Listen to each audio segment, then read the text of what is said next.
welcome to tonight's coverage of the Camping Universe Truck Series live here on Extreme Sim TV. Coming at you round number one of the series for the fifth season. Glad to have them back and everybody back to watch us. And in the booth with me tonight, I've got Josiah. How you doing, buddy? Hey, how you doing? This is the first race I've been here, I think. So I'm kind of excited to start this broadcasting thing here. I want to see how it works out. It should be a lot of fun, man. We come back with Camping Universe this season. A lot of changes. A lot of things are a little bit different now than they were. Yeah, the only big change that I could find in the rule book there was the 2 in 2 out rule, where you can only go through 2 pit stalls on the way in, 2 on the way out. I think it's a total of 5 there. So, but other than that, it's I think there are going to be some good rule changes, and I'm kind of excited to see how they work out. Alrighty, buddy. Well, once again, I'm glad to have you up here with us. And we'll sit here and what Yeah, we're it's going good to. to be here. Yeah, it's a lot of fun to do this, man. It really is. What we're going to do here, guys, we're going to let you watch a little bit of practice while we finish up on our end, and then we'll get ready to cover some qualifying, and we'll talk a little bit about our last year's champion here momentarily.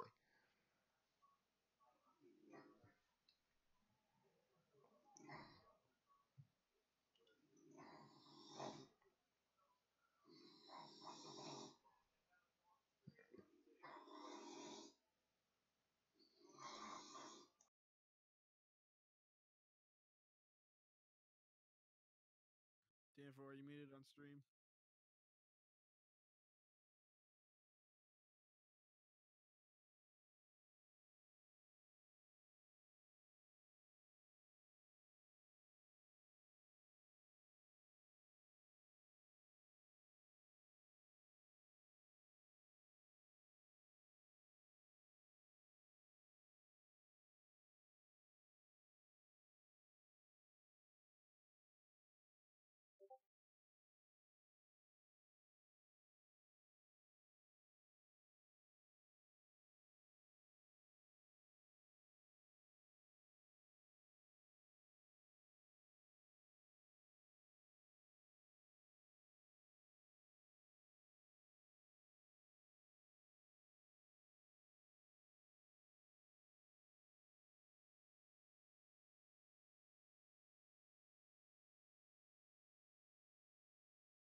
Yeah. It's still showing the logo screen for me. Okay.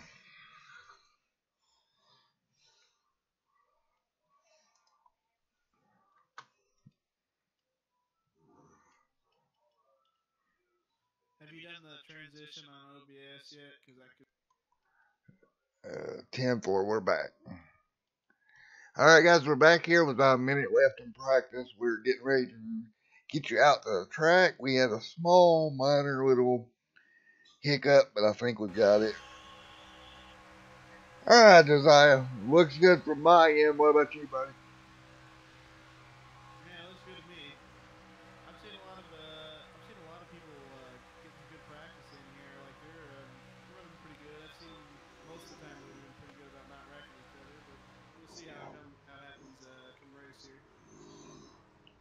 Yeah, it should be an interesting one all night here tonight, really.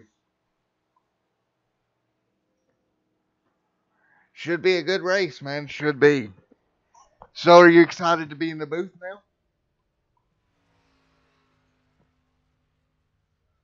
Yeah, it's a interesting experience. I haven't really done that yet.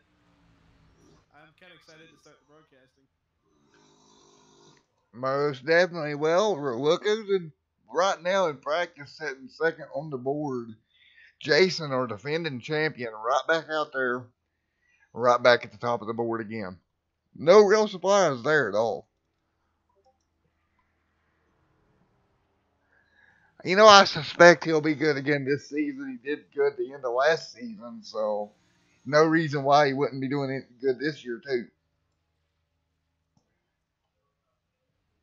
Yeah, I think it'll be interesting with all these new people in here. How see how they interact with everybody here because we don't really know what they can do yet. Yeah, we really don't. We haven't seen them. We don't know what they're capable of or anything.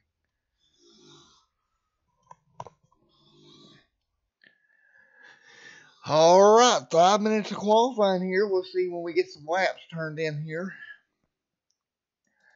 Take a look at some of these trucks right now.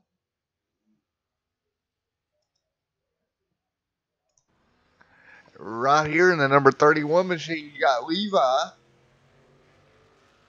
I think he's one of the new ones to the series there, Josiah. I don't remember seeing him last season. Yeah, I believe he is. I don't really. I've never seen the names though, so see what he can do here. You got Ryan here in the number 26 machine. Again, I think I may have seen him in a couple of races last year, but I don't think he was here full time. Yeah, I don't believe he was full time, but you might be right. He may have been in a couple other races here.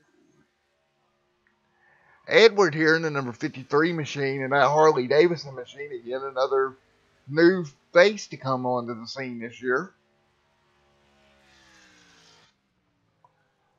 A lot of new people out here and some old ones returning too, so it's going to make for a strong field, I think. Yeah, and I think something else interesting that was implemented was the ability to request an EOL at the beginning of the race. You can see a couple of the drivers doing that right now in the text chat. I don't know if you have that pulled up or anything, but the we got the 28 and the 76. So that's Norman King and Antonio Bianchi there heading to the back at the start of the race. So they're probably just trying to see what the lap they can turn and everything, and then they'll be heading to the back once the race starts. So that'll be interesting. Yeah, that's kind of a unique decision, really. I mean, that can work out at Daytona. You've seen that. You've seen the EOL thing. Like, you might be better off in the back here because people get a little too racy up front. You run into a quick wreck here, and then you suddenly find yourself in the perfect spot to dodge it there. There's Jared rocking his new number in the 57 machine. That's going to be a little odd all season. Yeah, I'm used to him. I'm not used to him in that number. That's going to be a little. That's going to be some interesting from a broadcasting perspective here. We'll have to remember who's in the 57 here. All right, it's time to start to come in right now. Edwards sitting on top of the chart in that number 53 machine. Yeah, it'll be interesting to see if he can hold it, though. I'm not sure the pole's the place where you want to be here, but better than the pole in the middle, though. Yeah, but with a pretty big field here tonight, looking upwards of 20 or so cars, it's going to be interesting to see. How much do you rely on track position here? I probably would. If I thought I could get on the pole on one of these races, I would definitely try for it because I feel like the pole might not be where you want to be, but I don't know that the back's where you want to be either because Daytona, there ain't no safe place here. So I think you're probably better off on the pole, and then I don't know. It's interesting to see if some of these guys try to block it. As Scott Sanderson just took the pole there from Edward. Yes, he did. Scott out front now, and that's what you want to do. You want to come in and you want to come to Daytona and get a win. Today ain't about points. It's really not. It's about coming out and trying to get that win. We'll start Yeah, worrying that's about the points next week. You know. yeah, you can see that. That's what makes the first Daytona race so fun. Like none of these guys are worrying about points or finishing the race or whatever. They just want to get a win here. And of course, you got to finish the race to do that. But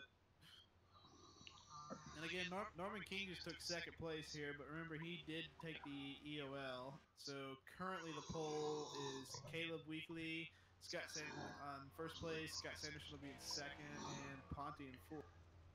Yeah, Matthew Ponte. Yeah, he's going to be sitting third again. He had a good run last year as well. You know, it's the mixing. It's going to be a big night for us. There's a lot of cars and guys that we haven't seen, so it's going to be fun. Yeah, I'm interested to see what some of these new guys can do. They'll certainly shake it up a little bit. Alrighty, looks like qualifying's about to end here for the Camping Universe Truck Series, and we will get ready to go green on season 5. You ready, Josiah? Oh yeah, let's do this. Alright, as the clock winds down and it'll tick out, it's going to leave it in the hands of the pace car, and we'll get them gridded up and get ready to go down your grid for you here at Daytona. Alright, let AVTO catch back up. Decided it's going to load here. You got the grid on your end there, Josiah? Yeah, I got him. We got Caleb Weekly on the pole here, and then we got Norman King that qualified second, but again he took the EOL. It's gonna be Scott, so it's gonna be Scott Sanderson on the outside pole here, and then Matthew Ponte will be on the second row inside. Dylan K. Taylor will be on the second row outside. Ryan Worley on the third row inside. Edward Dunlap on the third row outside. Matt Halabaugh would be fourth row inside. Gary Weaver on outside fourth row. Brian Ziegler fifth inside fifth row there. Lee Olson outside fifth row. Marcus Fix will be inside sixth row. Jason Brophy outside sixth row. Abbas Ladak. I'm sorry if I butchered that name, Abbas, but you will be inside seventh row. Levi Opitz outside seventh row. Jared Ziegler starting in the back at they're in the 16th spot. Brian Robinson 17th, and Hart Green 18th, followed by Antonio Bianchi rounding up the field. Alright, there we go. We got a strong field here tonight. It's going to be a lot of fun. They're going for 80 laps here at Daytona. So it's going to be a longer race. But question to you, since you're fresh off the racetrack, how long do you wait to go? Do you just try to save the truck early? You know, this is not my greatest track. I'm gonna admit that right now. But what I try to do usually, it depends on where you start. Really, if I start up in the front, I try to go for the lead, but I do save the truck early because you don't want to end up in an early wreck and wreck out and all that. But if you're starting in the back, yeah, you definitely want it. Starting back to middle, I think you definitely want to be super careful here because these guys. You never know who might get racy up there, or who might be a little more aggressive at the start, or just you never know. And interestingly, it looks like I don't know if this is intentional or not, but it looks like the 38 took the outside pole to move the wave around, so he's actually jumped a spot. Yeah, that's a little unique there. As they're getting I ready to. imagine that's one of the kinks that they will have to iron out as the season goes along. But Yeah, I think tonight's going to be a lot of growing for the league and understanding the new rules and how to do everything. Because when you start moving a lot of trucks back as an EOL, it kind of moves everybody around. So we'll see as the yeah, season develops. it's interesting from the admin perspective, just because they're trying out new things here, and I think we'll give them a pass on that one. There, it's only one spot at Daytona. I don't think that'll matter that much, but I know I don't. I don't think it's going to really matter at the end of the day. Like you said, it's just we'll see though. All right, we're going to be heading into turns 3 and 4 here, getting ready to go green on season 5. So, what's your expectation I'm here for excited. this How about first you? lap? I'm ready to go, buddy. It's been a long off break for these guys. All right, the lights are out on the iRacing pace car, and we're going to get ready to turn them loose. Green here at Daytona. Caleb's going to bring them down. And green is out. We're underway here at Daytona. Caleb on the bottom line. Immediately the 26 up there. That's Ryan Worley is pushing hard on the back of that 38 machine. Yeah, he's really shoving them here off into 1 and 2 really hard. Yeah, those Okay. guys up front aren't saving their stuff. They got that. We know that for sure. No, they're not. Look at the 93 of Scott there, right up on the back tailgate of Caleb as they head down the back straightaway. Yeah, and they got to be careful here. You get one wrong move here, you're going to spin off towards the infield there. But looks like they're all right for now. Yeah, they look to be okay. I think Caleb's now going to hold that bottom line, and he should get the lead here and be able to lead lap number 1. Yeah, the 38 truck of Matthew Ponte is doing some side drafting there. A little early for that, maybe, but we'll see if that works out for him. Well, first lap of season 5, Caleb's going to walk away with the lead on that one. Yeah, Scott Sanderson looked like he got second, Matthew Ponte third there. And I don't think the top line's not really getting any help there. I think they're going to have to fall back here. Oh, that was close between the Yeah, 94 and the 38. yeah, the 94 Ryan there got just kind of tight with them, and it wasn't good there for a moment. Looks like Matt Holloway trying to make some moves up the top as well behind the 38 of Matthew Ponte here. They might This is a pretty long run for the top line here. I would expect them to go single file. Still people jumping up there. Yeah, look at the 20. Whoa, that was a little tight. The 93 jumped up in the line. Let's see if that gets him the lead here. 93 is going for it. Oh, He got down. He made it. how about that? But now can 26 and Ryan Worley come back up the top side? Yeah, you know that. The 38 pushing him hard. Oh, he's got the 38 all over him. Yeah. Oh, nope. Looks like 93 is going to lead Caleb back on the bottom, and they're going to pull back ahead a little bit. Yeah, but this top line's putting up quite a bit of a fight here. We might have some interesting racing here early on. We got the 26 coming back here on the top, side drafting Caleb. Or sorry, side drafting the 93 of Scott Sanderson. Yeah, really pushing along here, trying to come down the side draft really hard.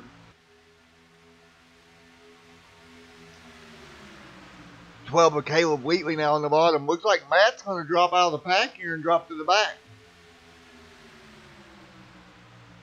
Yeah, I don't know. That might be a smart move here. We'll see in a couple of laps. They're getting pretty racing. But hey, it makes for exciting viewing. It does. It really does. I mean, you got the top lane and the bottom lane are pretty even right now. Yeah, I haven't really seen any clear advantage for either lane at the moment. I can see some people maybe further back in the bottom lane dropping down, but those three up front are holding their own pretty well. Yeah, man. You know, you've got Ryan up there. You've got Scott up there. You've got a lot of new faces. 94 machine up there. That's going to be Dylan there. You know, a lot of guys that are new up here fighting it out. Yeah, but you gotta wonder if the veterans in the series are just not willing to risk it at this point. They're just hanging out in the back because it is an 80-lap race. So I think we'll see a couple of them longer this run goes on.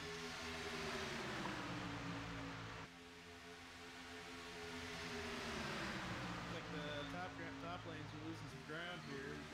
Oh, contact. The 26 involved. The 50 guy. Oh, boy. They're still wrecking here. Everybody that drops the back looks like a genius now.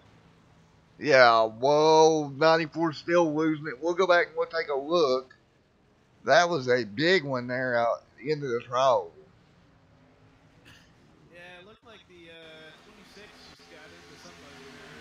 Tried to side draft off Caleb. I don't know if Caleb came up or not. Yeah, Very thick that's. neck there. It looked a little bit netcodish to me, but it was definitely a big incident. Got Yeah, it to. didn't look like he was anywhere near him, so that might be a bit net. Be Yeah, interesting to that's. see if anybody pits here, because that was not a very long. I really don't think they will at this point because that, like you said, it's not been too long. People in the back might, but I don't think it's going to matter too much for fuel at this point because it's going to run. Alrighty. Alright, guys, well, we're going to take a quick commercial break and we'll be back here live momentarily on Extreme Sim TV.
Or slightly above iRacing, probably. Alright, I'm going to it now. Just let me know when we go white flag, alright? Or you wanted to Yep. go. You just take a commercial break. I'll come. Yep. I'm gonna watch it for a bit on the once we go back here, and then I'll let you know how.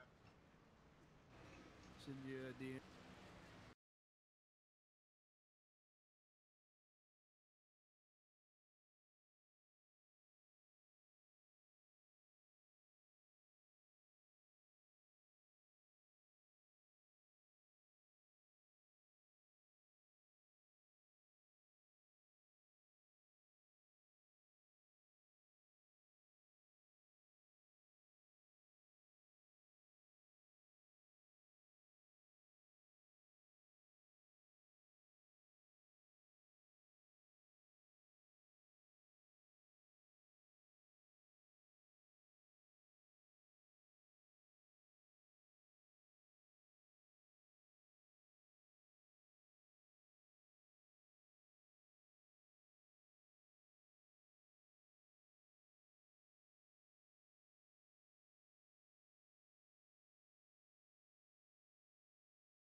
All right, as we're back here, got a copy on me, Josiah?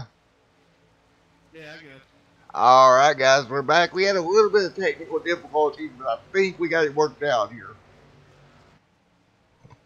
Yeah, you know, first time broadcasting the new season, this stuff happens. We're gonna have hiccups here and then, but here now, and also it's my first time working with you, so we got some audio issues here as we're going green. All right, Green's back in the air. That number 93 machine up front with Caleb once again. Yeah, it'll be interesting to see 93's on the bottom now, so it'll be interesting to see if Caleb can get the run on it. Yeah, it will be. And the thing of it is, after one big wreck like that, how much does it calm the energy of the pack down? The 93 and the 38 are gonna pull ahead now. Good run on the bottom there. I don't think anybody. Well, 12 is pulling. Yeah, the 12 working outside here. He's got some good help from Hart Green up there.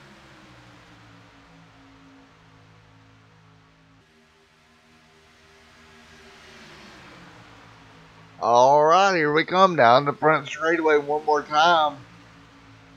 Oh, Caleb's leading them up here. Yep, now I Caleb's. think he might. Oh, he might have got the lead there that lap on the outside. He's gonna come down in front of the 93, I think. Oh, That's tight right there. now he's got him. All right, Josiah, you're 12 laps in. What are you thinking right now, bud? Oh, I know what it is. Oh, 93 taking it 3 wide to get through there. He's on the outside now. It'll be that's the 63 machine pushing him, I think. Let me check. That's Hart. I believe he's another new face. I haven't seen him around. I might be wrong about that, but oh, getting a little squirrely up there. 93's trying to go, or 93's trying to come to the lead here. We got the 38 and 12 of Caleb Weekly and Matthew Conte on the bottom, and the 93 of Scott Sanderson and 63 of Hart Green on the top. The 76 of Antonio Bianchi now joining them on the top. 26 is going to take the bottom. That's Ryan Worth. He was in that wreck, but he doesn't seem to have too much damage. He's able to keep up all right.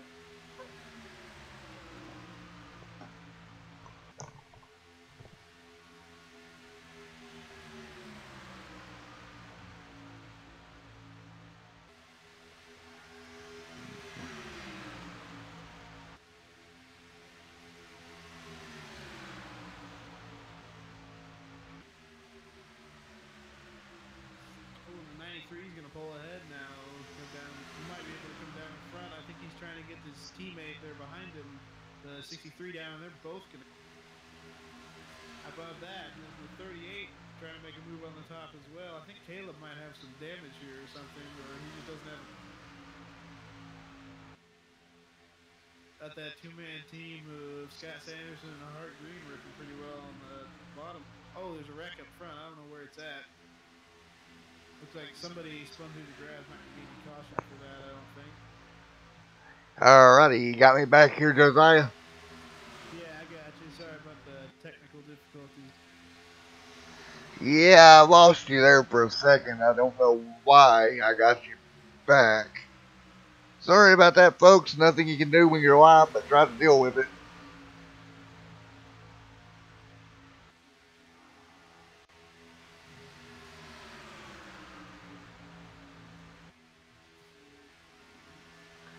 All right, Josiah.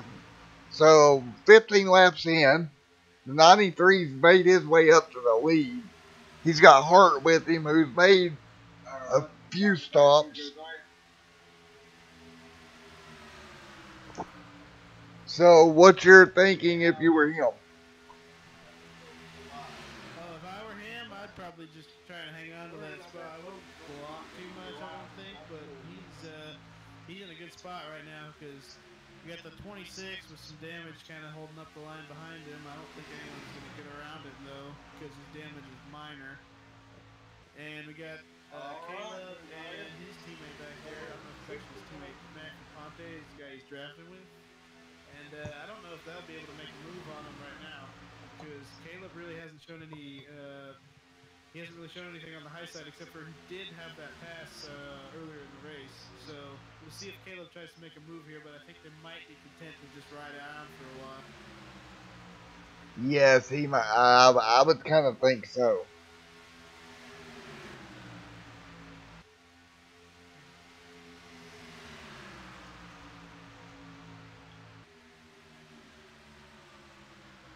Yeah, that's kind of the smart thing is just ride around right now. Yeah, I would say so. Not although it does create some boring boring racing here for a while, but it'll be good in the long run, I think, because we'll get more trucks at the end.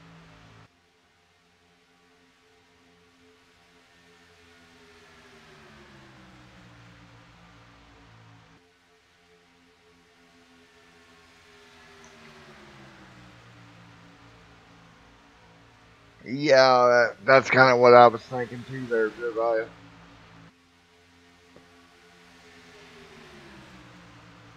Sorry about the pauses and stuff here. We're still trying to fix some technical difficulties, so Yeah, we'll try getting that together by the end of. yeah. Sorry about that, but I don't know, Josiah. I don't know what's going on with the audio level. We might have to get your audio guy in here during the week and try to figure this one out because I'm lost. But still, yet outfronts Mister. You know that 93 is really impressing me, Josiah. He's doing a great job. Yeah, so far he's been leading most of the race, I believe. He's been battling with Caleb for most of the time, but it looks like they've gotten single file.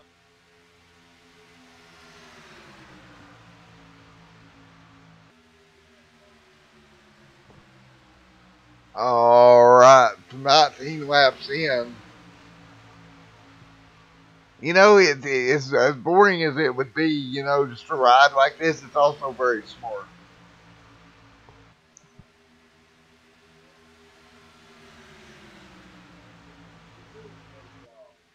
I'm going to attempt to switch mics real quick here because we have because of the technical difficulties, and I will be.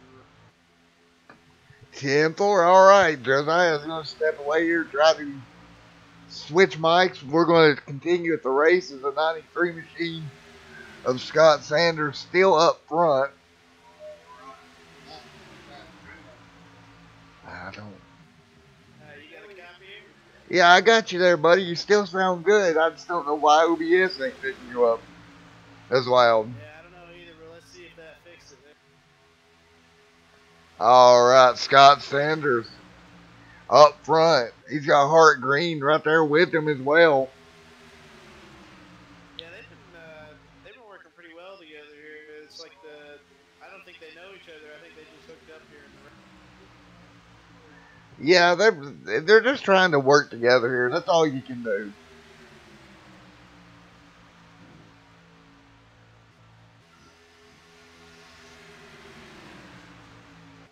Look back through the pack just a little bit. Antonio Bianchi back here in the 76 machine working his way up as well. Gary back here in that number 72. Back here in around the 7th position. Jason back here in 8th. And that John Deere Toyota slash Ford EcoBoost motor vehicle. How they ever got a Ford motor in a Toyota, I'll never understand. But according to their team owner, that's what they're doing. So We'll see if that little boost gives them a little extra confidence. I don't think some of these guys in the back are back here because they lack skill or anything. I think they're back there because they don't want to be involved in any wrecks that happen here. They're just trying to ride it out to the end. So it'll be interesting to see as these guys try to come to the front here how that. yeah, you got Jason back here. Back a little ways, but back beyond that, you got the 31 machine back here as well. He's back here riding. The 53 is way back here. That's Edwards, but it's just trying to save your equipment basically at this point. Yeah, 80 lap race. They got a bit here, so we'll see what they do here is they're trying to get a little racy in the back there. The 88 just went around the 76, I believe. Jason Brophy trying to make his way to the front. It looks like he's making some moves. He's not having a whole lot of success because he doesn't have any help, but he's trying. Oh, now he's got help.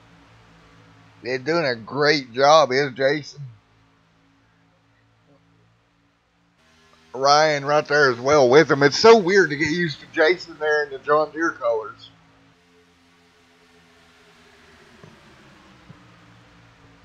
That truck does look good though in those John Deere green and white colors. All right, the 38 up here as well. That's going to be Matt and that number 38 machine. The 26 machine here as well.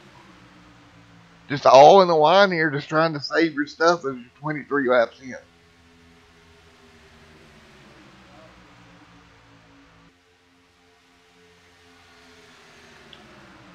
Jason now trying to get that outside line to work.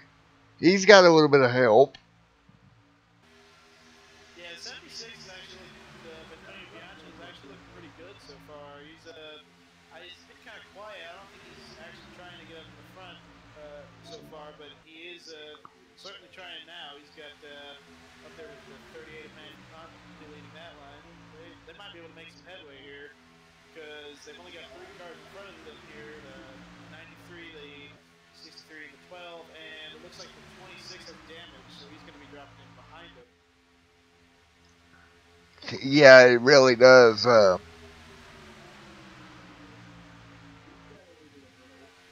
kind of impressed he's still hanging with him though, because I don't know if that's on my end or not, but he's got a lot of damage on that 26 machine there. So I'm kind of surprised he's still hanging with these guys. You know, if you're back in the pack the way they are, you can hang in there, but Yeah, he might be all right. He'll be all right, I think, if he can stay in the middle of this pack here. I don't think he'll be making any crazy moves or anything, but he might be able to get that repaired and be competitive by the end of this. By the end of all right, 25 laps in of 80, and look at the pack really starting to tighten up at this point. Yeah, we got that. We got those. Jason Brophy, the 38 of Matthew Ponte up there hanging tough on the outside line. Who's that leading the pack? Can't see his number. Uh, The 63 of Hart Green looks like jumped up there, and we got Caleb Weekly, the 12 of Caleb Weekly pushing 93 Extra. yeah, they're all right there in a nice little bundle, like it's the holidays or something, a little bundle party. Yeah, I don't think the outside line. I think the outside line learned from that wreck at the beginning of the race, and they're not really pushing the issue too much right now. We got a couple people up there hanging tough, but I don't think they're gonna make too much. They're not doing any crazy side drafting, and the 63 just lost his help. It looks like he might be about to go back single. Yeah, I think we're all going to jump down and get in line here.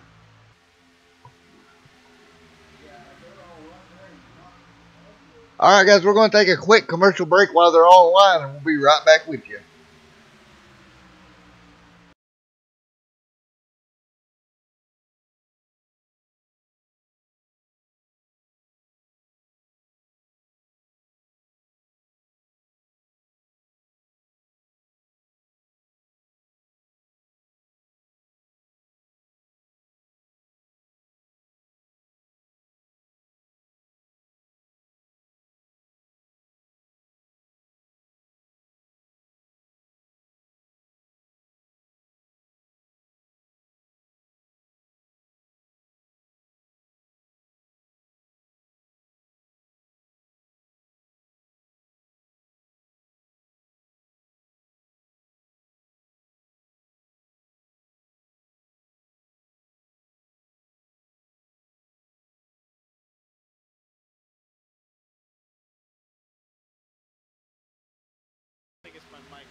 have Studio? Oh, you have OBS Studio? Alright, so you got the mic aux probably, and then you got desktop audio, mic aux. You might have multiple mic auxes. What are they all at? Like are the bars?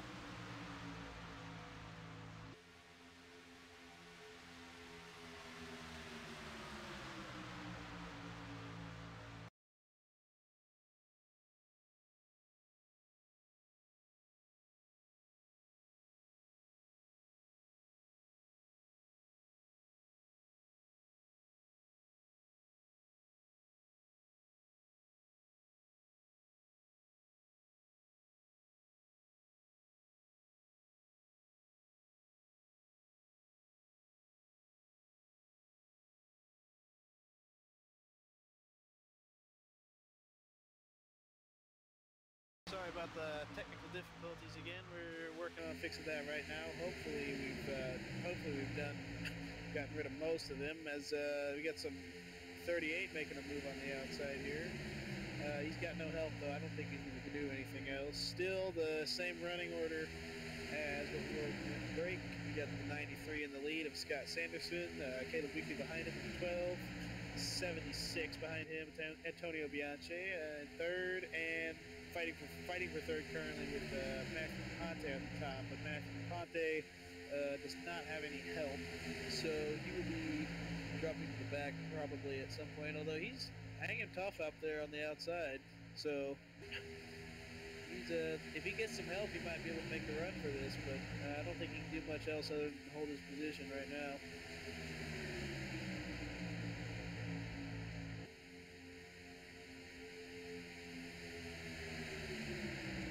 Got the 63 of Hart Green trying to get up to him. Help. Whoa, we got a slow car on the outside.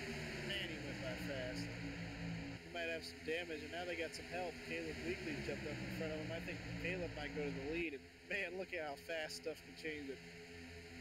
Holy cow. Got Caleb's going to take the lead right now. The 38 might be able to clear him here in a minute. There we go. They're going to both drop down, abandoning the 63 on the outside. And Caleb Weekly is going to take the lead, followed by Matthew Ponte, and then Scott Sanderson. Scott Sanderson on the bottom there. As Matthew Ponte is going to try for the lead now. He's got help from Hart Green, who's becoming a really good pusher. I know that's not really a good thing at Daytona, but he's pushed several people to the lead now. I think if he can just get to the front of one of these packs here, he can have a good chance at winning this thing, assuming he doesn't wreck out here. And they're dropping out. It looks like these three up front are working together. Oh, I say that, but 93 just jumped up. And 93 is going to go for the lead again. Scott Sanderson fighting with Caleb Weekly up here. Caleb's got the 76 of Antonio Bianchi helping him out on the bottom there with the 26 behind him. I don't think the 26 is going to be much help at this point. He's got too much damage to really push anyone, I think. So it's basically just the 93, the 38, 12, and the 76. It's Caleb Weekly at 12, 93, Scott Sanderson, 38, Matthew Ponte, and the 76 of Antonio Bianchi fighting for the lead. It looks like Ponte has just ditched Sanderson on the top there, so Sanderson will probably have to fall back in line. Is the 26 going to try to take advantage of this, I think, and freight train him a little, see if he tries to come down. He is. He's going to get in line behind the 38 of Matthew Ponte. 26 not too happy with him, I'd imagine. But, you got to do what you got to do.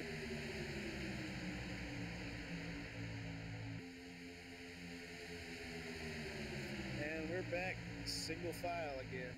You got the Caleb Weekly leading, the 76 of Antonio Bianchi. Just like that, I mean, Scott Sanderson just went from the lead to fourth in probably, what was that, 2 laps? As we get a slow lap car coming back here, I believe he has damage. Interesting to see if he might try to hook onto the line back there, but since they're all single file, the 76 got loose on the bottom. Ooh, hit that apron a little bit, but it looks like he's all right. No caution, but that's going to shake things up a little bit as Matthew Ponte is going to go to the high side on Caleb. He's got Scott Sanderson helping him out. 26 is actually going to try to make a move up on in front of Jason Brophy there. That's going to kill Brophy's momentum. As the 93 and the 38 look like they're clear, they might just be trying to run the top line. No, they're going to jump down in front, and we're going to have Matthew Ponte to the lead right now, followed by Scott Sanderson. And these four have really had quite the battle going on here for the last couple of laps. It's been interesting to watch. They've been pretty much dominating this top four for like most of the race.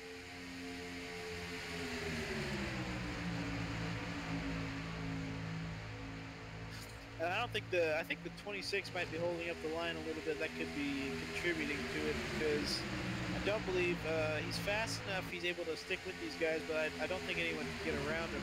Jason Brophy's going to try on the outside, but he's not going to have any help. And oh, the 93 really get into the 38 there. That was quite the push there. So we know they're not saving their stuff up front here. I think they're trying to make a push for the. I think they're all trying to make a push for the lap sled here, see how many points they can get here. It's interesting. This has really turned into sort of a tandem drafting thing. I wonder if that's because of the new rule with only having 2 cars on the team, but I don't think most of these people are even teammates. They're just sort of, because most of these people are new, they don't really, they probably don't have teams yet.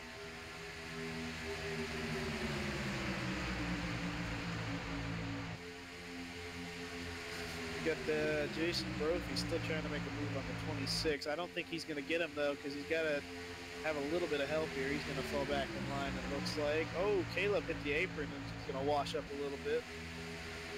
But they're not going to be a wreck there. Looks like they both kept it going. That might wad the back up enough for Jason Brophy to get into it, to get past the 26 a little bit and try to make a run for the lead. But it looks like everyone right now is just kind of saving their stuff. You know, they're just trying to make it to the end of the race. See how good they can, because they're not playing it safe exactly, but you know, they're not taking too many chances.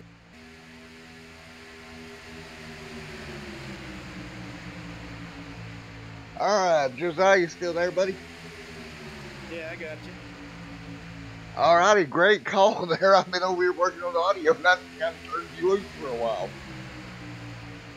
Alright. The audio fixed there? Yeah, I've got it somewhat better. It's still not where we want it, but we'll figure it out during this week. I'm going to have to get some audio guys in here on it because I can't figure out what's causing it. Oh, for sure. That's the thing about the, first race of the year, first time working with you here. We're going to have some hiccups. So sorry about that to those of you watching here, but hopefully we can get it. Hopefully we got it good enough now. You can hear everything going on and should be able to see the end of the race here. It should be a pretty exciting race. We got most of the field left. That's easy. See the difference. Still single file pretty much all the way through the field. Yeah, they are. You know what I'm really impressed with here, Josiah, is the difference.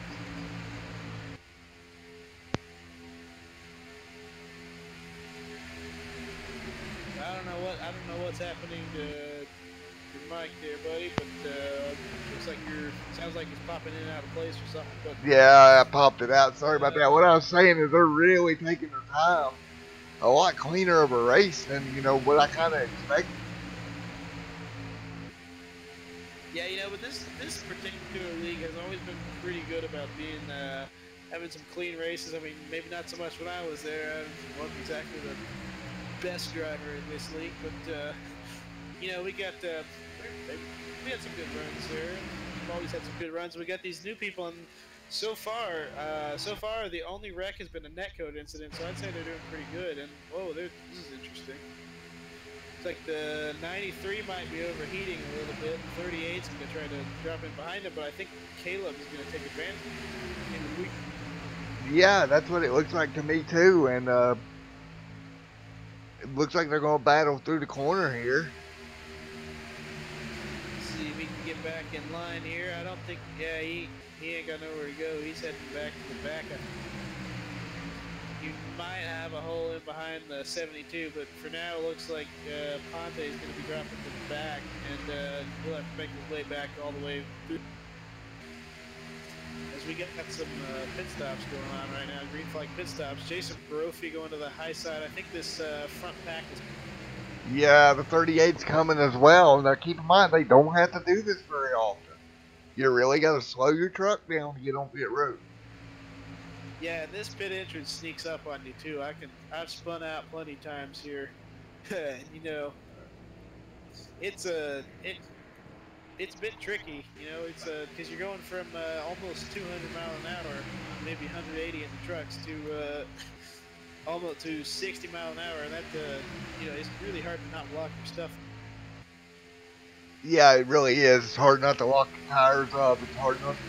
There's a lot of things that can go wrong and will go wrong if you're not careful.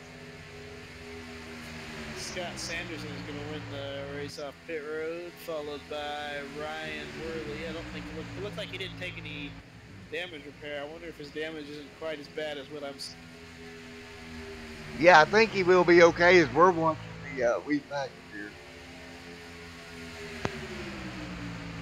Interesting to see how long these guys stay out. I don't imagine they'll be out for much longer.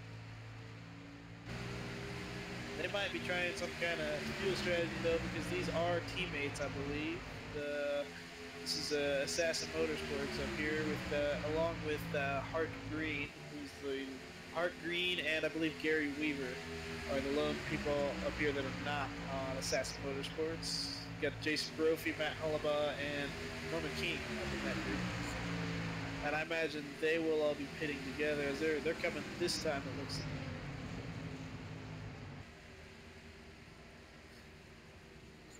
Oh, they almost locked it up. But good saves by both. Looks like Matt and the 72 almost locked.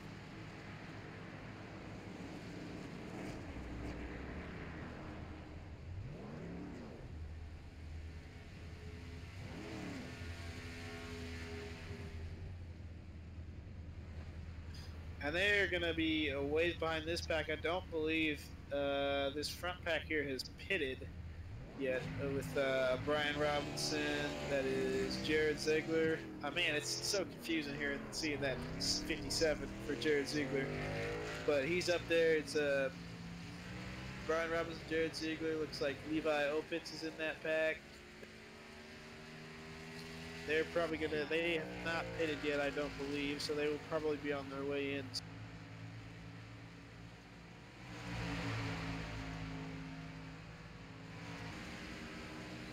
And they will not be pitting this time, it looks like. So they're going to try to make it on, they're going to try to make this interesting on fuel, I believe, if this goes green. They might be trying some kind of fuel strategy here. Currently, Brian Robinson is the leader, so you got to wonder if Jared, you got to wonder if they're maybe trying to get him to lead a lap. And I don't actually know. I believe with the two team limit, I don't know which teams are actually on Assassin Motorsports. Come to think of it, I've been calling all four of them that were originally on Assassin Motorsports as Assassin Motorsports. I don't recall exactly. I believe it's Brian, the number 37, and Jared Ziegler that are on Assassin. And they're the only two that are actually currently teammates in that pack. So they are probably, they might be trying to get Brian Robinson some laps led here.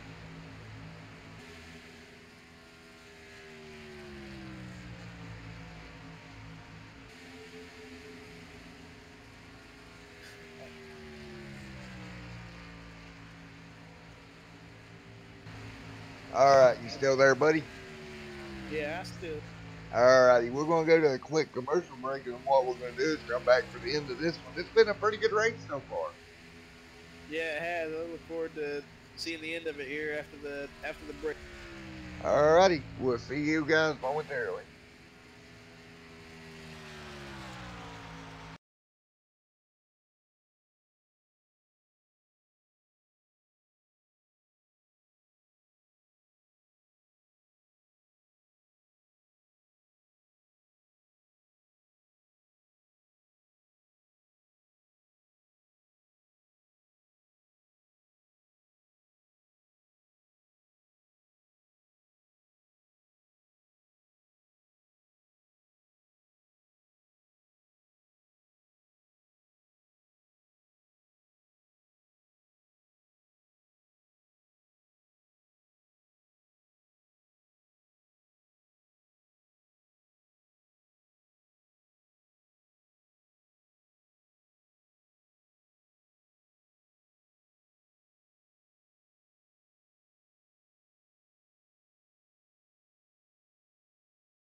All right, we're back here live. Josiah, I'll let you take call a little bit longer here, and I'll be back with you here momentarily. Yeah, and during the break there, we had Jared Ziegler and Brian Robinson pit. So they are now. I don't know where exactly they're running, but they just hooked up with Jason Brophy, who is their former teammate. I don't believe he's full time. I'm not sure if he's full time. I'll have to check on that. But he is currently. I believe they are eighth and ninth. So back to the lead pack. We got Matt Hollaba leading the race currently with the 93 behind him. That's Scott Sanderson. And Sanderson's trying to make a move on him. We got the Matthew Conte behind him, 38 of Matthew Conte, with Norman King at 28 trying to help Matt out here. 26 truck in behind them, and Ponte and Sanderson are going to take the lead. And looks like I don't know if the 26 is actually. I'm showing a lot of damage on my end for the 26, but I'm not sure he's actually that damaged because he's able to keep up with the pack pretty well. That is Brian Worley in the 26. And it looks like it's going to be Scott Sanderson is going to lead him around here with Matthew Ponte behind him, Matt Hollabaugh behind him, and Norman King behind him. It'll be interesting to see if Matt and Norman attempt to make a move here. I doubt they will, but they're going to try it anyway, right as I say that. And no, they won't. They're going to fall back in line. We got 30 laps to go here. So at some point, some of these guys are going to have to make a move. But it'll be interesting to see when they do it. Because you see these, we got fuel as a factor as Matt moves on the inside there, but it looks like he was able to. And it's possible that Jared Ziegler and Brian Robinson may be trying to make it on fuel. So it'll be interesting to see if they can do that. I don't believe they have a chance, as Jared Ziegler is currently drafting with Antonio Bianchi in 76, but they're all by themselves, so they will be losing time. It looks like they've lost Brian Robinson, but he's probably not going to be a factor without a caution here. Yeah, you got Scott up front there, and Scott's doing a great job overall. You know, he's holding on Matthew there. Everybody out there watching this, give Josiah. He had his first time broadcasting, so many years. He's probably been over half the race now. So, good job, bud. Yeah, you know, I do what I can. We got some technical difficulties. You know, we can't both be fixing that at the same time as talking. Like I said, apologies if I get a little hoarse here. Yeah, take you a break. I'll take it for a while. Let you take a break here, and you know, next week we'll have some week recording. I think I now know what it is, but it's not good. So we'll get it sorted out for next week. All right, it looks like the 24 machine is coming back. We'll hop up and start that outside line. We'll drive the outside. We'll have the 76 along with look at the 38. It's going to be the mountain. That so on the outside lane.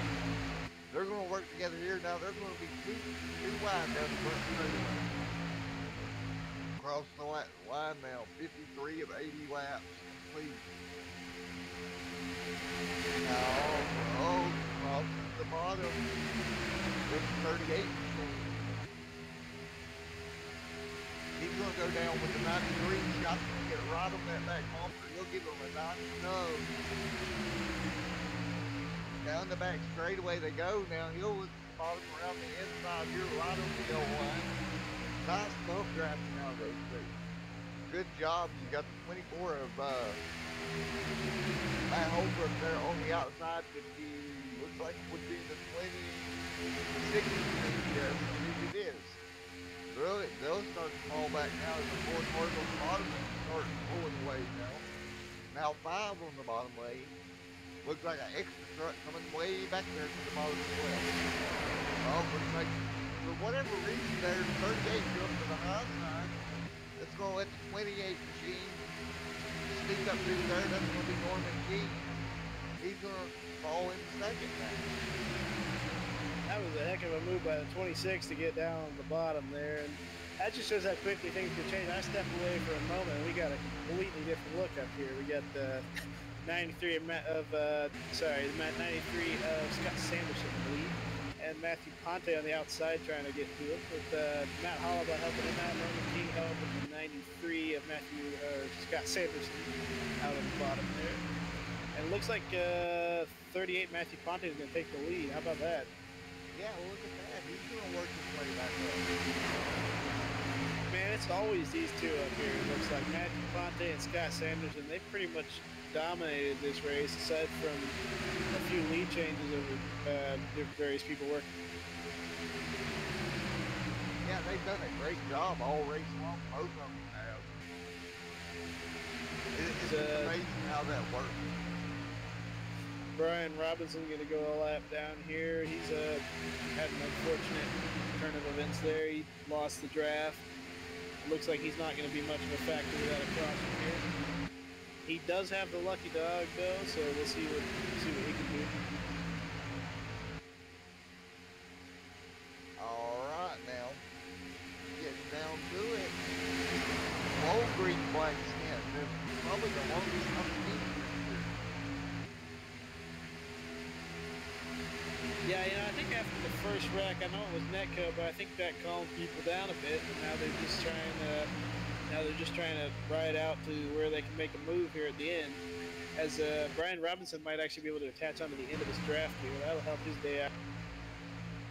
It looks like he has caught the end of the tail end of the pack, so he'll be riding around in the lucky dog spot. He'll be in a perfect position here if they wreck as well, being in the back of the pack. That'll be interesting to watch. Yeah, it will be. See what happens here. They're working together really well. Like, they're basically riding in a line here.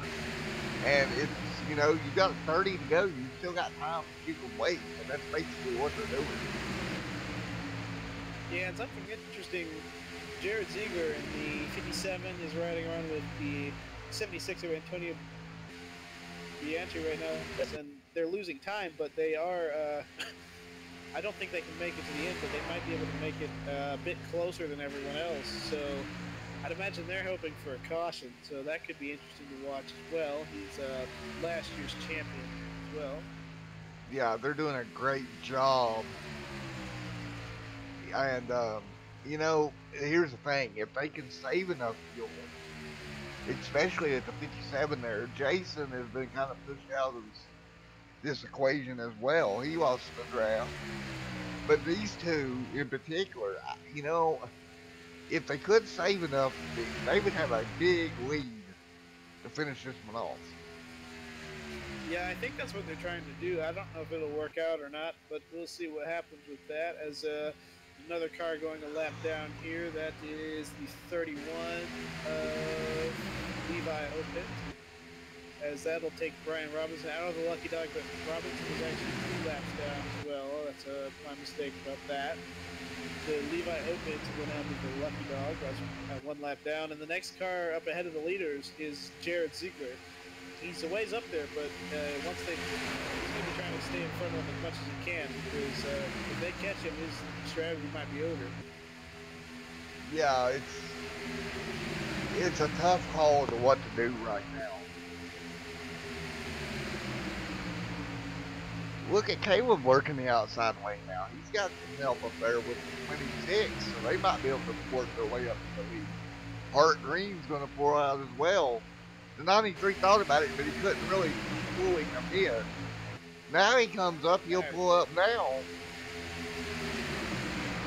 That's a stripe. It's going to be the 93 leading it that time by. Yeah, I don't know if he's going to be able to clear him, though. The 38 of Matthew Ponte is going to fight back hard on the inside here. They might get on the backstretch here. Looks like his only help is Norman King on the bottom. That's 38.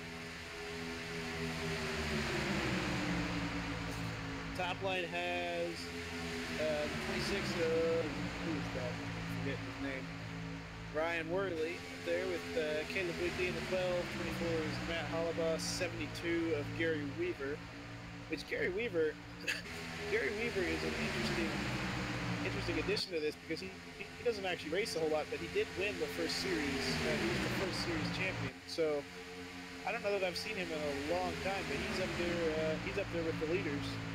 Yeah, that's an interesting comeback and right back up in the front of the pack. I don't think I've seen him all last year.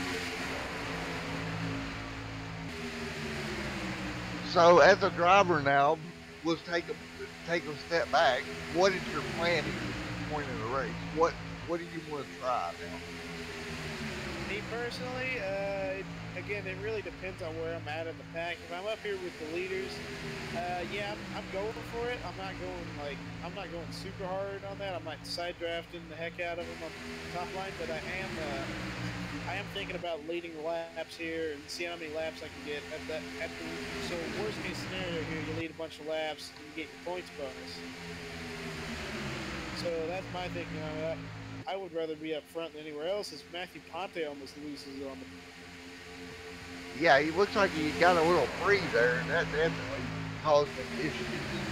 He was able to hang on to it. Hell of a save by Ponte there, and he's not even going to lose the spot.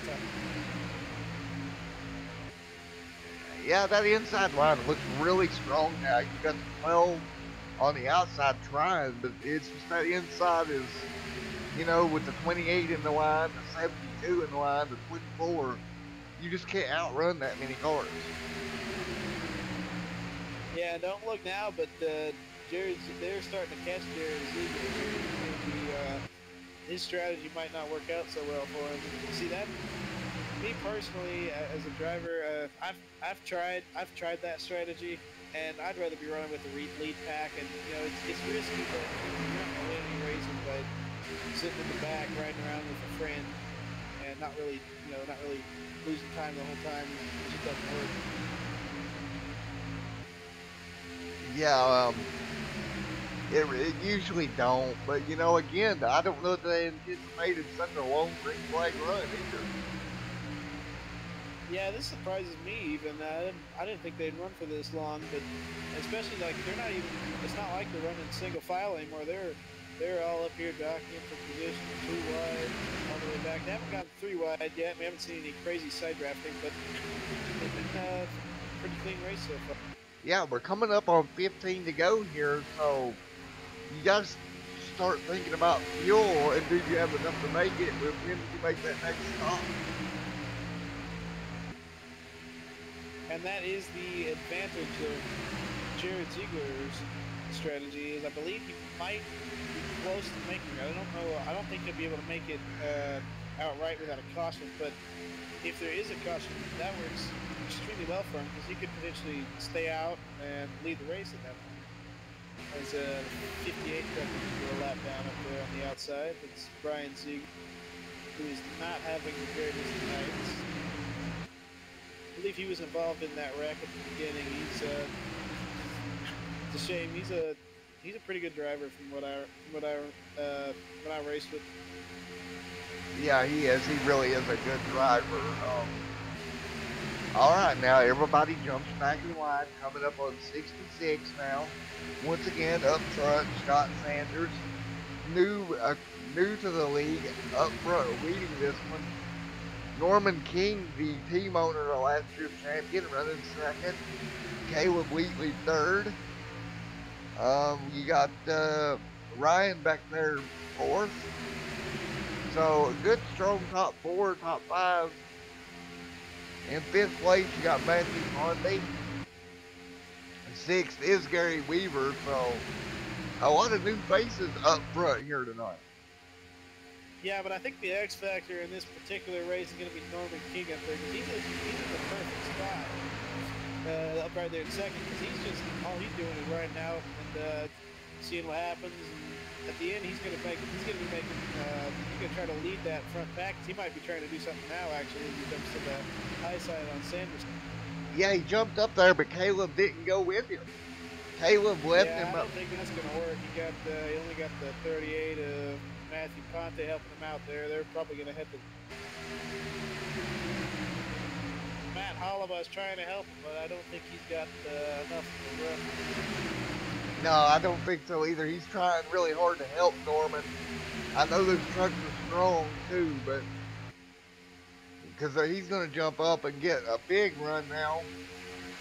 67 laps in. We're coming to close to 10 to go here, so you're running out of time.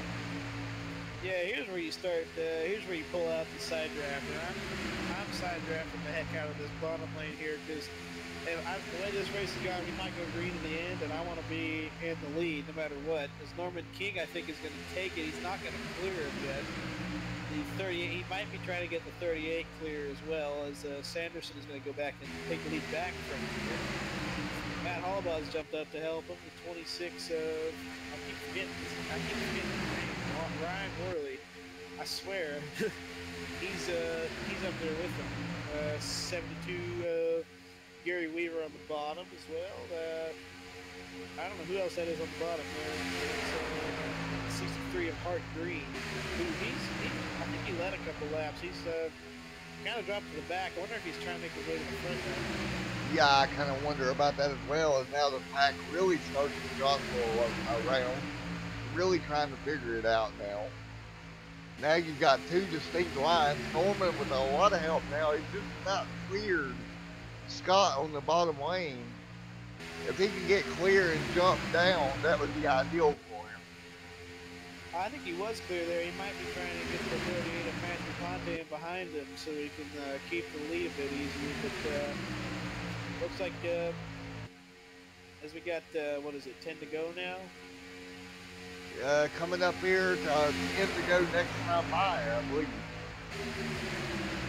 Oh, look at the jostling. Norman lost a lot of ground there. Looks like the truck got free on him.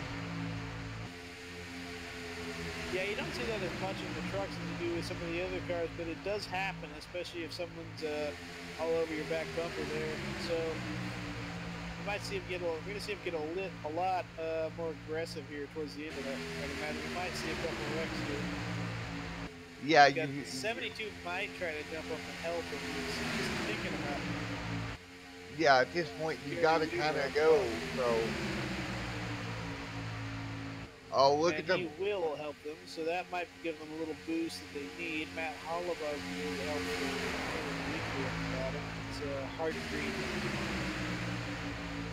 Yeah, you see he'll jump out of line here. He'll go to the high side. He'll try to help them, but it looks like everybody's still wanting to run the bottom of the racetrack right now.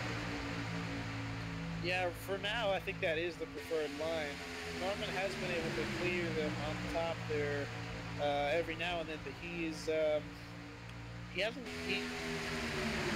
think he's worried that if he jumps down into that line there, he's going to break their momentum, and Matthew Ponte will just come right back up and take it back from him. So I think that's probably what he's thinking of that, because he was definitely clear a couple times and he stayed up on that top. Here they come roaring down the front stretch one more time. They'll go, ooh, look how tight that is with that lap car there. That was close. Yeah, but he did a good job staying out of the way there. It was a mistake. Oh, Matt Hollabaugh on the bottom got a bit loose there. Yeah, you can definitely. Yeah, you can definitely tell the handling on these trucks are going away right now. All right. Yeah, it could be a long run because the tires are all. Oh, look how close the blue. That was tight through the triangle as well. They're really. Yeah, they're getting really aggressive side The 24 is still trying to get help up to his bumper. If he can get that push to the 72, that would give them a big momentum, but the 72 goes down and left them. Oh, I think that might be the. I think it'll work now because they only got 3 on the top there. If the 72 had just stayed up there, they might have got that to work. I think everyone's kind of scared to make a move here, even though it's late in the race because we got 8 to go here, and there still haven't been too much aggressive side drafting. But look at that run that Norman just got. He just got a huge push. Yeah, that was a heck of a side draft by Ponte there, 38. Now he's got Matt helping him out on the outside as well. That might help because the 26 on the bottom has. Yeah, So he may not be able to suck all the way up to Weekly's butt. now we're coming up to 74 here. We'll have 5 laps to go here before long. And once we get 5 to go, you know, it's kind of whatever happens, happens. Because if the yellow comes out, that's going to be the race. Oh. You see how aggressive these guys are getting. Although they're getting pretty aggressive right now. I'd imagine they're not really thinking too much about the 5 to go thing. Yeah, Matt Hollabaugh back there, he's really starting to try to push the 38 through.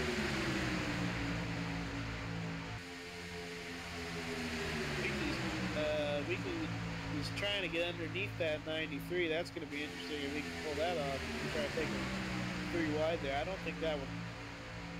Yeah, I don't think that'd be advisable right now. Look at the 93. He's starting to get a little bit of a gap now. But that can hurt him if he gets out there too far. Yeah, Norman's fighting back on the outside line pretty hard there, but he's I don't think he's quite got enough help up there. He's one or 2 more people to go with him, and Gary Weaver might decide who wins this race actually, because he's back there in the 72. He's the lone car in the back, and he can choose which line to go with. So it'll be interesting to see how aggressive he's going to get as the 26. Whoa, here we go, 3 wide. 24 through the middle. Whoa, what an aggressive move. How about that move? He's going to shoot all the way to the lead. Oh, whoa. Well, 3 wide still for second now. What a move from Matt. And they're pulling out all the stops now. They're not worried about teammates. They're not worried about finishing the race. They just want to win. Checkers or records. If you're Norman King, you got to be beating on that steering wheel. All that work to get that close, and it just slipped away from you there. Yeah, but that was a heck of a move by Matt Hollabaugh, taking it 3 wide for the lead. And on the outside here, he's got some help from Gary Weaver, who's trying to make his way to the front here, with Hart Green behind him, and Matthew Ponte behind them. All right, that number 93 machine, that's going to be right on the back bumper of Matt Hollabaugh. Keep in mind, we're at 4 laps to go. If something happens now, that's going to be the race. So, what a... Oh. Now, if you're Scott there running second, how long do you wait to try to make the move on 24? Well, there it is. Well, he's gonna do what he wants, I guess. I would have probably waited till turn 4, but we'll see how this works out for him. Because he's probably gonna get pushed to the lead here. He's got Norman King all over his. Well, you're coming to 3 to go. Coming to the trial, boy, it's going to be tight. At the line, they're almost dead even. And they are racing the heck out of these cars right now. They're getting everything they possibly can. They're side drafting, pushing hard, they're bump drafting, they're doing everything they can to get. All right, so we're coming down to the back straightaway now. Still 2 side by side, coming to 2 laps to go. All right, Josiah, who's your pick to win this thing? Honestly, my money's on Matt Hollabaugh. He does that IndyCar racing here, but Scott Sanderson has been pretty strong there. Really in both lanes. I think it's going to come down to the wire here. Might have us a photo finish if they keep this racing. Yeah, we might. Now 2 to go. Oh, so tight through the dry oval once again. Everybody's jostling around. Interesting to see if Scott Sanderson is going to come down here if he gets clear. I imagine he would. Norman King is not his teammate, but it'll be interesting to see if he trusts Norman King enough to push him to a win. And will they make it back around to the white flag? That's the second thing. Let's Yeah, see. he's All gonna be close. Scott does not want to come down. It looks like he's trying to clear Norman. oh, Norman's Norman clear. makes the Oh, move. what a move by Norman. That's going to put him side by side. That's going to put Hart Green in the back bumper of Scott. Coming to the white flag. The Camping Universe, one to go Oh, at this is fun Daytona. right here. All right, now inside and outside, they're still dead even, Josiah. Yeah,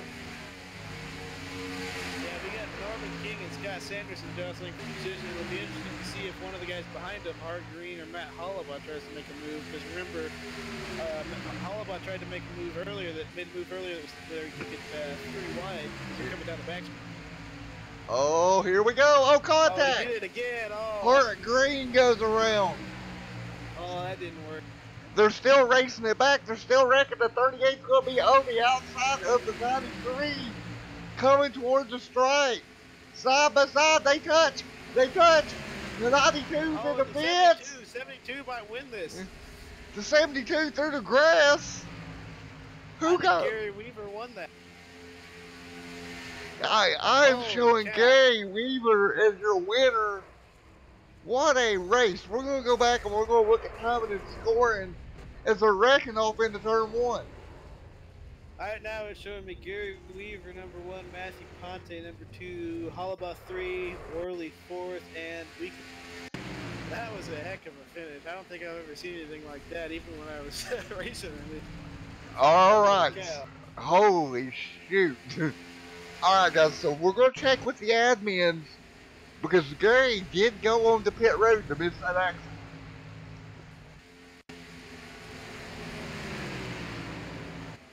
Yeah, I think they should. Oh, he got a. iRacing is going to give him a black flag. It looks like my scoring right now is showing Matthew Ponte. All right, the 38's now being scored. We're going to go back and take a look at him as well.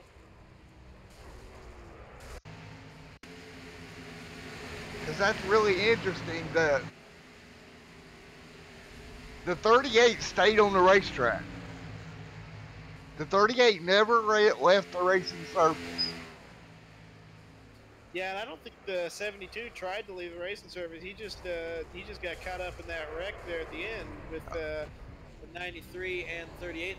He just looked like he got caught up a little.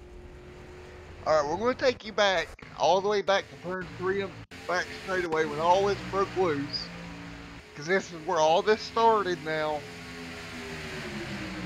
It looked like Matt Hollabaugh tried to make that same move up the middle 3 wide that he did earlier in the race, and it just didn't work out. Yeah, just made contact there with Hart Green. Now that left the 93 and 38 out there.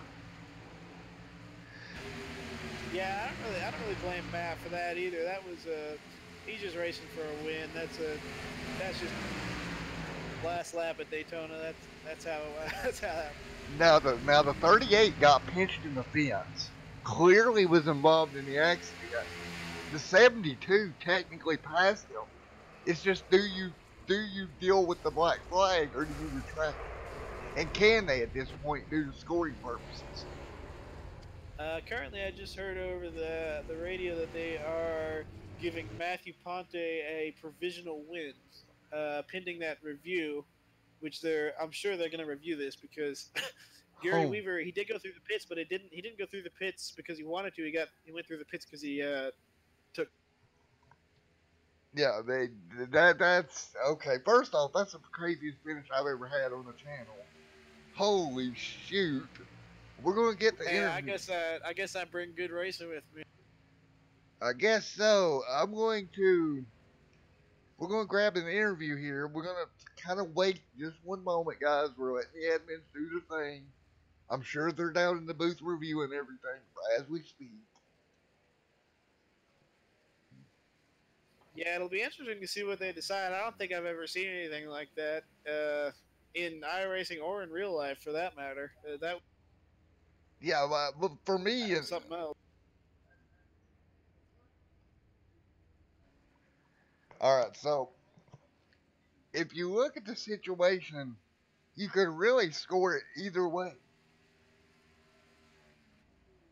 I mean, yeah, they both have valid arguments. 72 was forced down below the was forced down there, so he should be able to. And he didn't actually gain any spots. He was in the lead when he got forced down. So, if they go by the real life NASCAR rules, I believe he should still have the win. However, the 38 did stay on track and was declared by iRacing as the winner. So it'll be interesting to see what they decide with that. Well, it was clear that he beat him. You know, the Oh 72 yeah, beat him. It's just a matter of technicalities now. yeah, I'm very interested to see. I don't know if they'll decide this today. I imagine they're down in the booth reviewing that, but I hope they decide it today because I want to know. I want to know. All right, let's get Gary's opinion on it, shall we?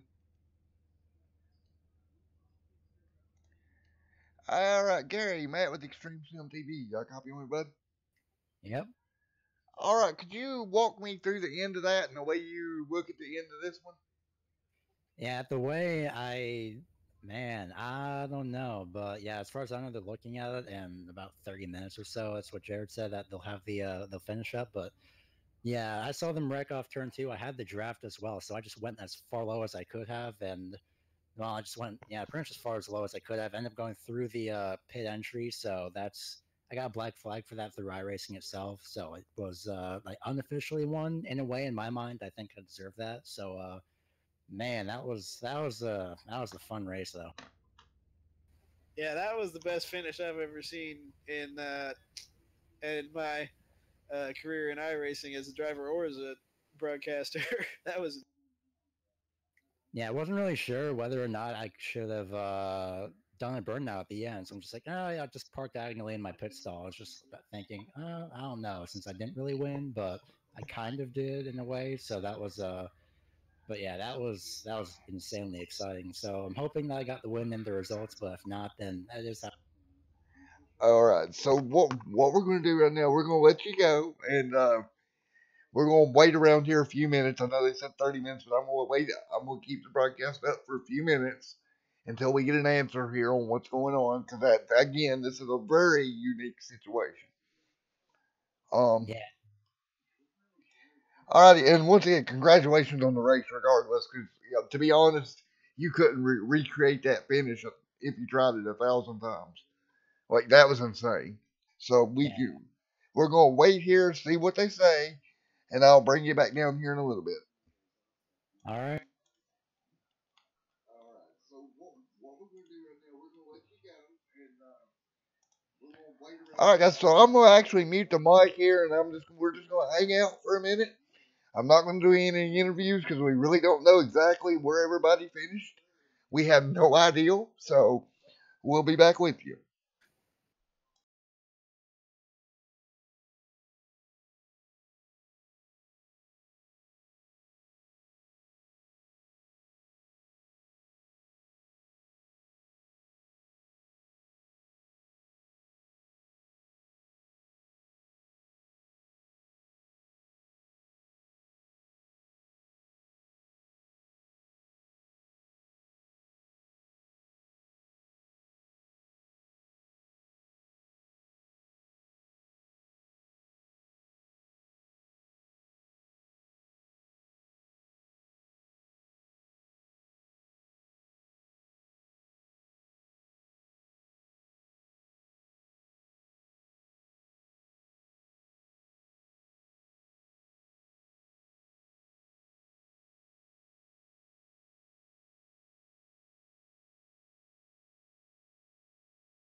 All right, Matt. We're back here live with Extreme Sim. We got Matt in the booth with us. All right, Matt. This is tough because I've never had this happen. So, what's your view on the end of that race? I mean, I felt like I had the best truck the entire race. I mean, I was pulling the pack along every time. I was getting held up on the outside last run. But for turn four, I just flat out got door slammed into the wall. Not sure why. And then Gary, he just went left immediately. I understand you could say he's avoiding the wreck, but I feel like he went down way too early and then cutting through the grass, not even trying to get back on the track. I felt like it gave him an advantage. I mean, I'm not, trying to disrespect him at all. I'm just saying that I feel like I do get the win here. All right, so I get what you're saying, and I've viewed it. I've actually viewed it 5 or 6 times, and I think you're right. I think there's a half the different ways we can look at it. So, Yeah, I Josiah, mean, I know he got clipped in the end, but I felt like he was far enough back that if he would have just stayed on the track, because I mean, I got door slammed in the wall and I still stay on the track and in the gas, so it's not like I pushed anybody off of it. Yeah, right, it'll be right. interesting to see what they decide here. Yeah, I mean, I'd be extremely irked if I did not get the win, but I mean, I understand it's one of those tricky situations. I mean, how often do you see something like? Yeah, I mean, can we call it a draw or something? Because that was really. They could make an argument for both. Yeah, I agree. You can make an argument for both, man. I mean, I've watched the replay several times. I feel like it. I just feel like he turned a little too early. I mean, but either way, I mean, trying to avoid a wreck on the last lap to win the first race of the season, you're gonna go for it. So, All right, so I'm gonna try to go get some words with admins, and we'll be back here live here momentarily. all right.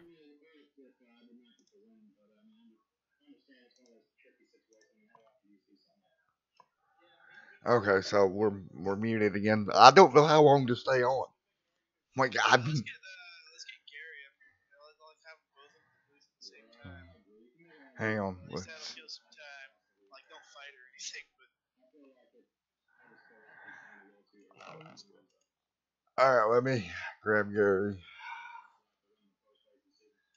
that was badass. All right, I'm gonna let you lead this since this was your ideal. So I'm just gonna turn you loose with the there, Josiah. All right, we're live again.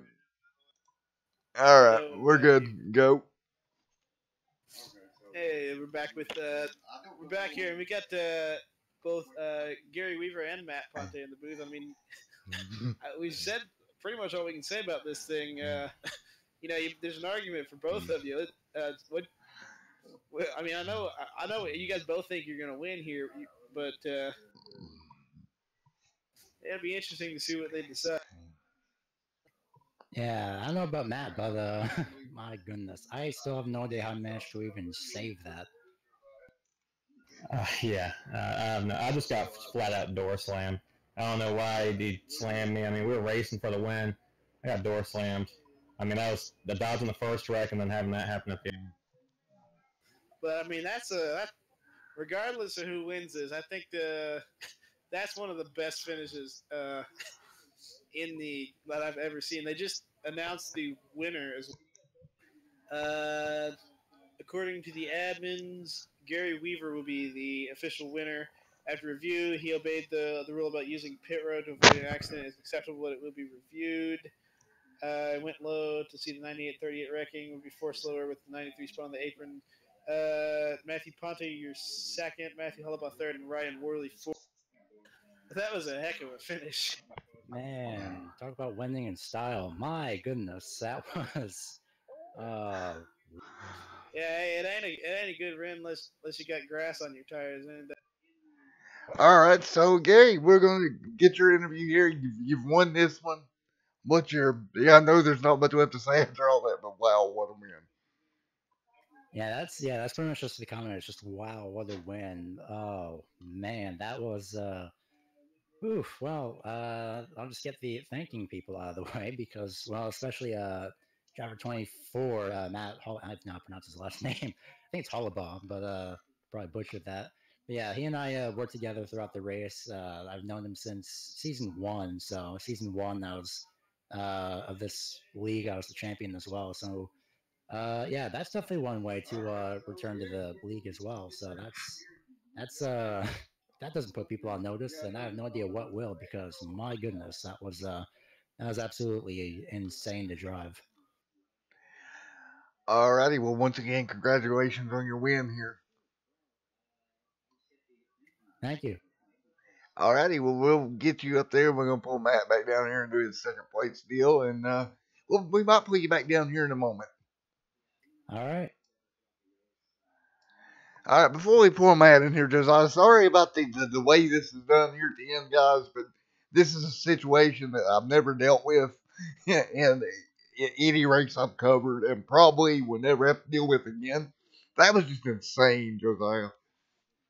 Yeah, you got that right. It ain't a Daytona race that someone's going through the grass, but you don't expect the guy going through the grass to win the race. I don't Uh, think I've ever seen that. I don't think so either. We're gonna grab Matt back down here. And they do have an official rule about that. All right, so Matt, we got you back down here for your second place interview. Overall, you bring her home second tonight. I know you're not exactly thrilled about it, but nevertheless, a good finish. Yeah, I guess whatever, man. I think it's a crap decision, but it is what it is. It was definitely a drama-filled night. So, what's your I mean, and my thing about that would be if I'm just gonna sit here and say it, I think if you're gonna sit here and make that call and it's something like that, you got arguments for both sides. I mean, just award the same amount of points to both of us. I can definitely understand your argument. There's no real, like I said, it was a crazy finish, crazy night. Now, moving on to next week, you think you have a good truck there?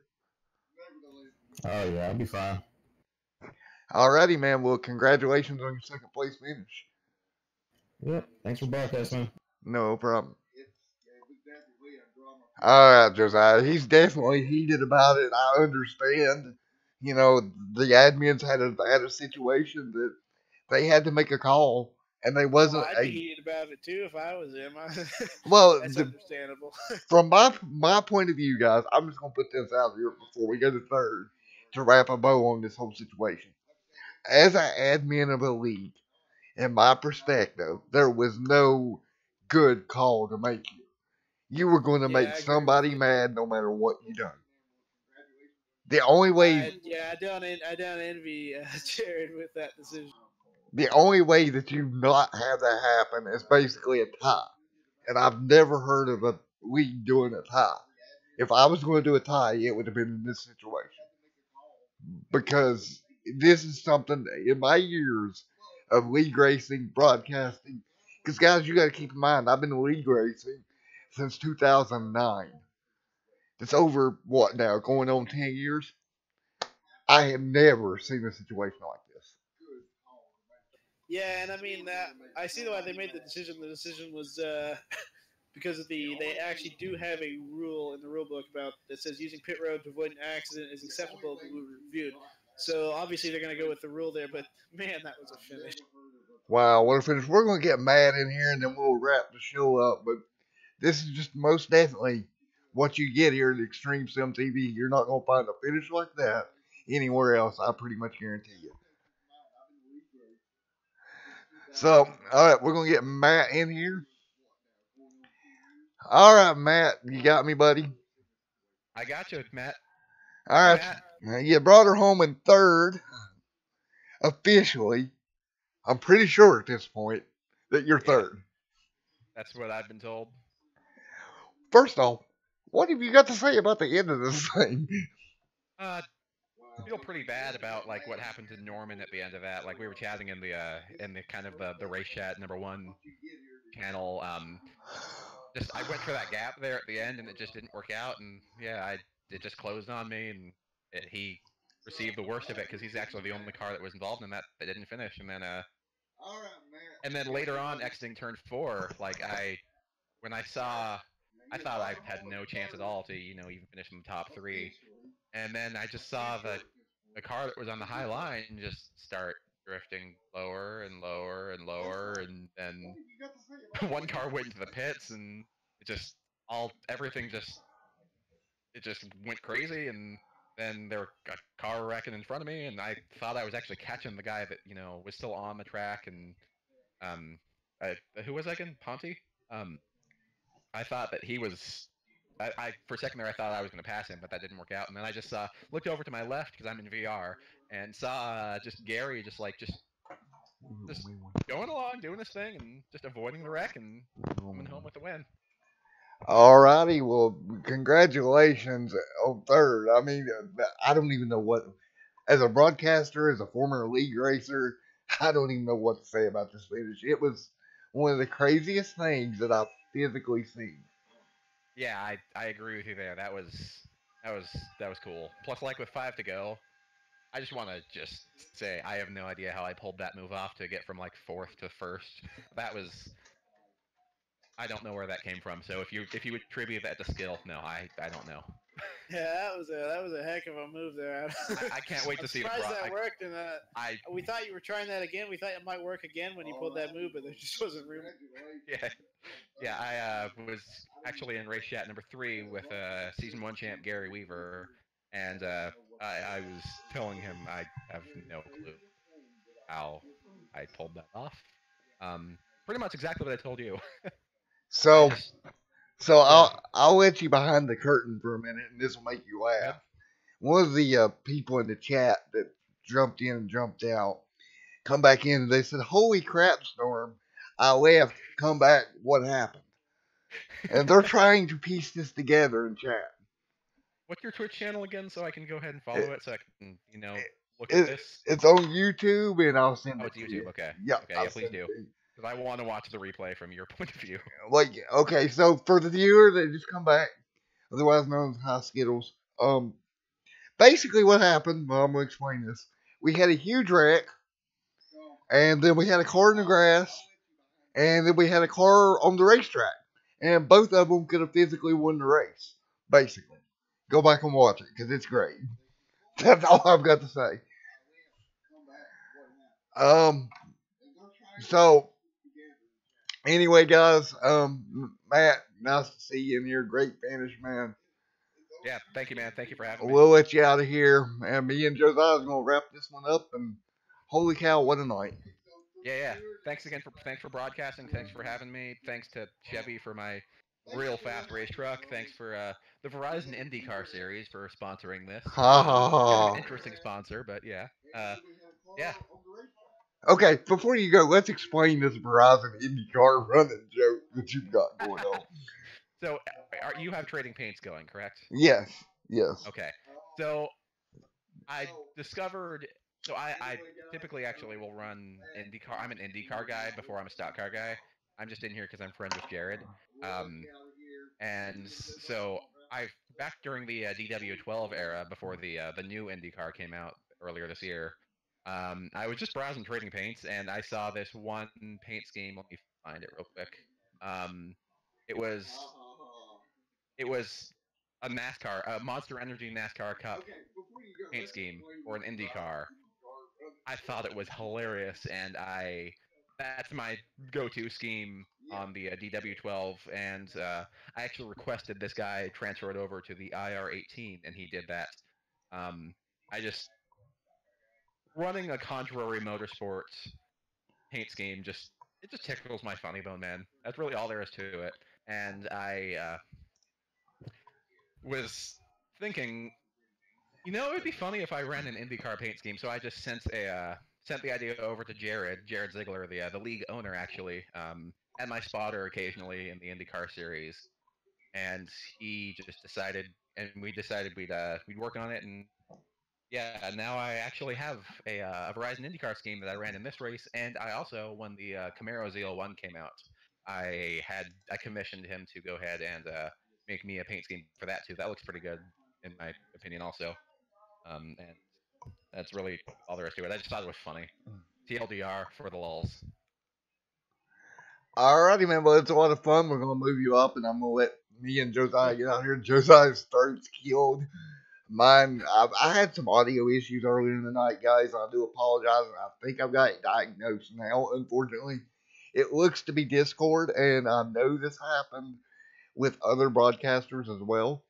So I'm going to get with them and see what their fix was, which I know what it was. They went to TeamSpeak, but I'm going to see if I can get this figured out. So other than that, have a good one, Matt, and we'll You holler too, at you Matt. later. Alrighty, buddy. Good night. Oh, moved in real quick there. All right, Josiah. What do you want to say to end the show out here? Oh, that was. I've never seen a race that with that cool an ending there. So anybody that stuck around for that, man, you got yourself.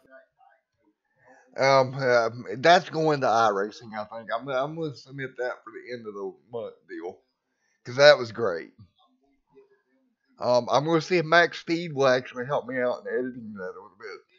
with Rudy and them over there, see if I can go over there and get some of their help with figuring out how to edit this a little bit for you guys because yeah, that was great. One of the best things that I've ever seen.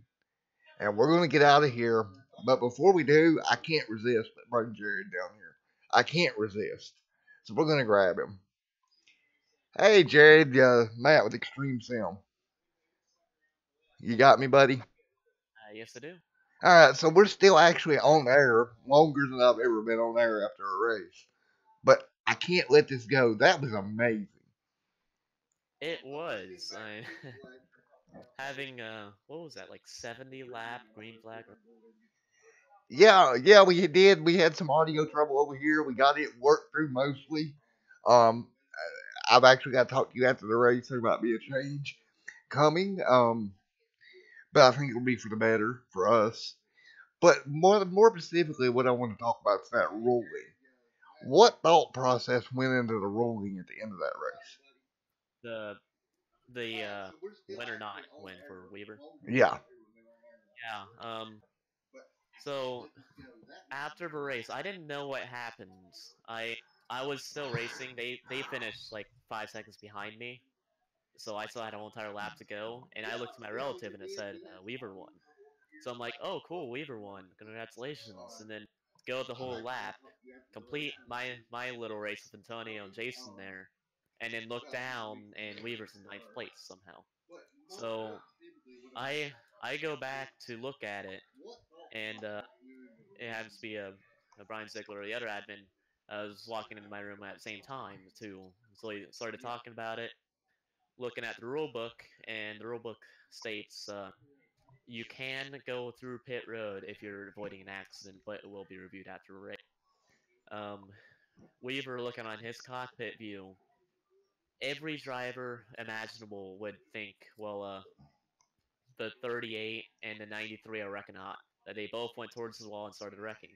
Weaver, as every driver would do, starts turning left to try and avoid it, and then the 93 just spins way low, so Weaver had to go as far left as he can go, hitting pit road, still getting hit by the 93 truck, and crossing through pit road and through the grass and to the checkered finish line. So we started talking about it. Well, the rule states you can pass on pit, or you can go through pit road to avoid an accident.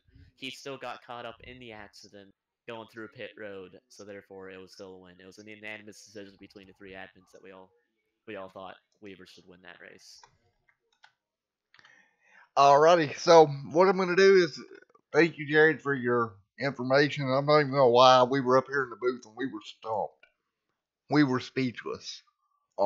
Basically, we didn't know what to do. So we brought both of them in and we interviewed them and was talking about it because that was by far the craziest finish of the broadcaster I've called. And I want to thank you for having me over here. It's always fun coming to work with you guys.